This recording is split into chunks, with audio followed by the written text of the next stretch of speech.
शंभू कुमार जी। राधे राधे। कुमार जी, आप कह रहे हैं कि आप सैनिक हैं। कुमार जी कह रहे हैं कि भगवान श्री कृष्ण स्वयं गीता में कर्म ही पूजा ही कहते हैं। देश के हितार्थ जब हम सैनिक राष्ट्र सेवा में व्यस्त रहते हैं या अपने अन्य कर्मों में तत्परता से संलग्न रहते हैं, तो क्या नाम जप या गुरु सेवा से दूरी हमें भगवत प्राप्ति के लिए बाधक है? हाँ, बिल्कुल। देखो, कर्म, योग और कर्म केवल, इसमें अंतर है। कर्म केवल जन्म मरण प्राप्त कराएगा। जैसे आप राष्ट्रीय सेवक हैं, आप युद्ध भूमि में मारे गए तो आपको स्वर्ग मिलेगा, भगवत प्राप्ति नहीं होगी। लेकिन आप राधा राधा करते हुए युद्ध कर रहे हैं और फिर आपका शरीर छूटा तो आपको भगवत प्राप्ति होगी। भगवान ने कहा सर्वदा सर्वकालेषु मामनुस्मर युद्ध च। दो बातें कही, केवल युद्ध नहीं कहा, मामनुस्मर युद्ध च, मेरा स्मरण करते हुए युद्ध करो। तो वो हो गया कर्म योग, और केवल युद्ध ये हो गया कर्म। तो कर्म का परिणाम लोक लोकांतर तक मिल सकता है, भगवान नहीं। कर्म योग भगवत प्राप्ति कराता है, और कर्म योग तब होगा जब मां मनुष्मर युद्ध च, मेरा स्मरण करते हुए युद्ध करो। तो भगवान का स्मरण करते हुए यदि आप राष्ट्र सेवा करते हैं तो ये आपका भजन भगवत प्राप्ति कराएगा। और अगर ऐसे ही मर जाते हैं, मान लो युद्ध में ऐसे मर जाते हैं, तो आपको स्वर्ग की प्राप्ति होगी, ना कि भगवान की प्राप्ति। पर स्वर्ग की प्राप्ति होगी जो बड़े बड़े पुण्यात्माओं को होती है, क्योंकि राष्ट्र के हितार्थ आपने प्राणों का बलिदान किया, इसलिए आपका मंगल हो जाएगा। आकाश सैनी जी, सहारनपुर से। श्री हरिवंश महाराज जी। महाराज जी, राष्ट्रीय सैनिक के रूप में राष्ट्र की सेवा दी है प्रभु ने। गुरुदेव ये कह रहे हैं कि घर से काफी समय दूर रहना पड़ता है। इस अवस्था में ना तो हम विरक्त हैं, ना पूर्ण ग्रस्त हैं। कार्य के चलते पूर्ण अष्टयाम सेवा नहीं हो पाती, बस आपके बल से नियम पूर्ण कर लेता हूं। तो ऐसे में महाराज जी हमें भी निकुंज की प्राप्ति हो जाएगी? अभी पीछे वाले बैच में एक आर्मी के अधिकारी ने प्रश्न किया था, बिल्कुल ठीक ऐसा ही प्रश्न है। देखो, भगवान की प्राप्ति भगवान के स्मरण से होती है, किसी कर्म से नहीं होती। इसलिए भगवान ने दो बातें कही अर्जुन जी को, मामुनिस्मर युद्ध च। अर्जुन, तुम मेरा स्मरण करते हुए युद्ध रूपी पूजा करो। तो जैसे आप राष्ट्र सेवा में हो और आप भगवान का स्मरण नहीं करते हो, आप युद्ध में मारे जाते हो, तो आपको स्वर्ग मिलेगा।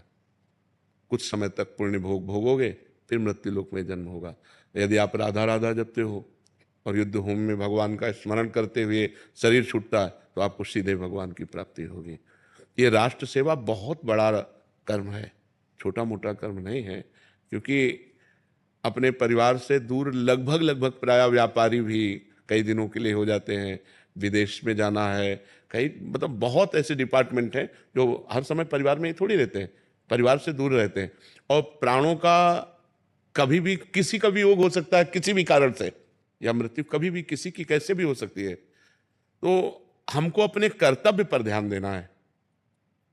बस खास बात है कि जब हम तैनात हैं तो हम केवल राष्ट्र सैनिक हैं, न उस समय गृहस्थ हैं, न उस समय हम विरक्त हैं। हम अपने प्राणों का बलिदान करके अपने राष्ट्र की रक्षा में हैं, अपनी निष्ठा में हैं। बस इसी से काम होता है। और राधा राधा अंदर जपना है, बाहर से अपने कर्तव्य का पालन करना है। तो जो एक विरक्त सन्यासी को भगवत प्राप्ति होती है, वही एक राष्ट्र सैनिक को भगवत प्राप्ति होगी, या किसी गृहस्थ को भी होगी। यदि वो गृहस्थी में रहते हुए अपने कर्तव्य का पालन करता है और भगवान नाम जप करता है, तो उसे वैसे ही भगवान की प्राप्ति होगी।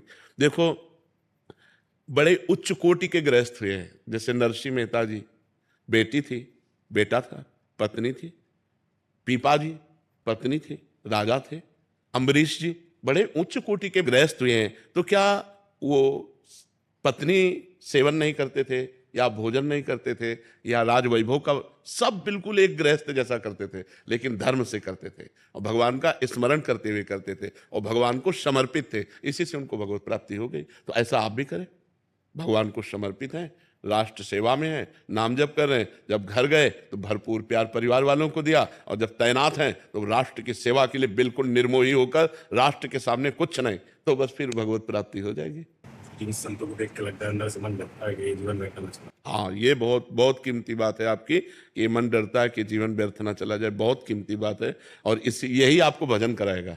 यही जो आपके अंदर प्रश्न है कि जीवन कभी व्यर्थ ना चला जाए, ये आपको सच्चे मार्ग में चलाएगा, भजन कराएगा। ये जिसके जीवन में आ गया प्रश्न कि मेरा जीवन व्यर्थ ना चला जाए, वो अच्छी कमाई करके जाएगा यहाँ से। और जो है कि यार वो तो फिर गलत मार्ग में चला जाएगा। बहुत अच्छी आपके ऊपर भगवान की कृपा है, जो आपकी बुद्धि ठीक है।